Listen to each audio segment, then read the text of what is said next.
আপনি কি জানেন আপনার সবচেয়ে বড় শত্রু আপনার শত্রু নয়, বরঞ্চ আপনার নিজের ইমোশনাল। যারা আপনাকে ব্যবহার করে ছুঁড়ে ফেলে দিচ্ছে তারা খারাপ নয়, আপনি নিজেকে সস্তা বানিয়ে রেখেছেন বলেই তারা সাহস পাচ্ছে। আগামী 60 সেকেন্ডের মধ্যে আমি আপনাকে ভিতর থেকে এই ইমোশনাল ফুল বা আবেগী বুকাটাকে চিরতলে মুছে ফেলবো। সাহস থাকলে ভিডিওটা শেষ পর্যন্ত দেখুন। একটা সময় আমিও আপনার মতন ছিলাম, সবার কথা ভাবতাম, সবাইকে খুশি করার চেষ্টা করতাম, বিনিময়ে কি পেয়েছি? অবহেলা আর ধোঁকা। পৃথিবীটা দয়ালু মানুষের জন্য নয়, পৃথিবীটা তাদের জন্য যারা নিজের মনকে নিয়ন্ত্রণ করতে জানে।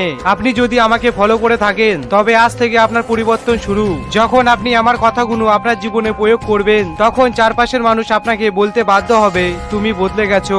আপনার হাঁটা চলা বদলে যাবে, আপনার কথা বলার ধরন বদলে যাবে, এমনকি আপনার চোখের দৃষ্টিতে এমন এক গভীরতা আসবে যে মানুষ আপনার সাথে চোখ মিলিয়ে কথা বলতে ভয় পাবে। 1 মাস আগের আপনি আর 1 মাস পরের আপনার মধ্যে আকাশ পাতাল পার্থক্য হবে। আমি এটা গ্যারান্টি দিচ্ছি, কারণ আমি নিজে এই পথ দিয়ে এসেছি।